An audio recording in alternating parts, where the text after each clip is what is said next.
Ingrid Valencia of Colombia today made her way to the ring, followed by Mary Kom. The boxers got their headgears on and the checks were complete. Ingrid came out firing from her corner. Kom's defense put under test by Valencia, who was quicker with her punches. Valencia had the higher scores in the opening round. Kom landed a left arm jab and Valencia needed to get her headgear readjusted. Kom had come out on the front foot, but Valencia was quicker on her feet. Both boxers were cancelling out each other. End of an engrossing second round, and it was Valencia in the lead again. Third round began. Kom landed a right hand punch. Valencia had been in the defense in the third round, and that was the end of the contest with both boxers having a hold of each other. Valencia seemed confident at the end of the bell. Valencia was declared the winner and Mary Kom was knocked out in the round of 16. The 38-year-old Mary Kom started on the right note, beating Dominican Republic's Miguelina Hernandez Garcia 4-1 in the opening round of women's 49 kg flyweight Tokyo 2020. Mary Kom last won a medal at the Olympics in London 2012. She won the bronze medal in London. She lost the 51 kg semi-finals to Nicole Adams of the UK in 2012. She then participated at the 2016 Rio Olympics. The Northeast Students Organization NESO, through a press release today, expressed its anguish and disbelief at the recent border conflicts along the Assam-Mizoram boundary, which is condemnable and which had also taken a huge toll on human lives, injuries to scores of other people, and destruction to the public property. The clashes had erupted in the border of these two states, sent shockwaves throughout the entire region as news from Ground Zero keeps spreading like wildfire. The fragile situation along the Assam-Mizoram border is a reminder of how vulnerable security of border residents can be when such conflicts arise. Past incidents along the border of Assam-Meghalaya, Assam-Nagaland, and Assam-Arunachal Pradesh also illustrates the pain and sufferings of the border residents. NESO said in the statement. The NESO had been sending numerous appeals to various state governments in the region to resolve the complex boundary dispute with utmost sincerity so as to maintain peace and harmony amongst the indigenous communities of Northeast. If a solution is arrived whereby borders will be properly demarcated with a unanimous settlement, then peace will assert between different states and people residing along the borders can live without fear and in harmony amongst themselves, the NESO statement said.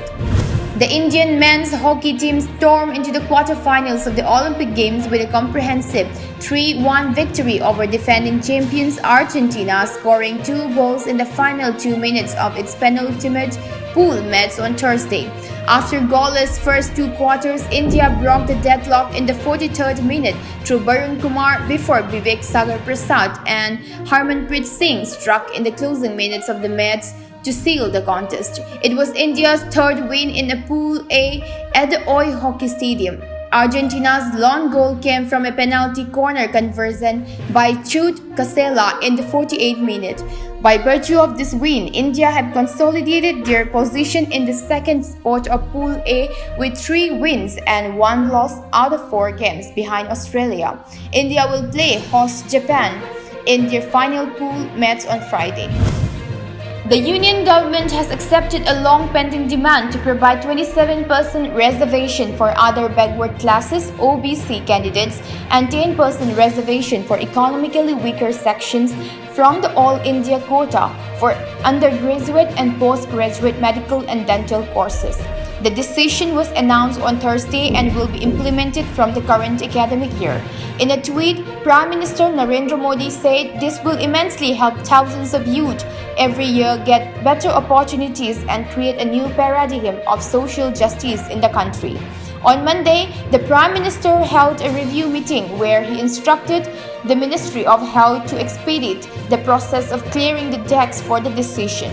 As per the statement issued by the Ministry of Health and Family Welfare, the decision would benefit 1,500 OBC students in Bachelor of Medicine, Bachelor of Surgery, MBBS, and 2,500 OBC students in post-graduation annually, and around 550 EWS students in the MBBS and around 1,000 EWS students in the post-graduation. The Veer Lachit Sena VLS A socio-political organization of Assam on Thursday protested in front of Mizoram House on GS Road in Guwahati against the killing of 6 cops and a civilian of the state at Lailapur along the interstate border. The activists of the outfit threatened to launch an economic blockade at Jorabad on the outskirts of Guwahati.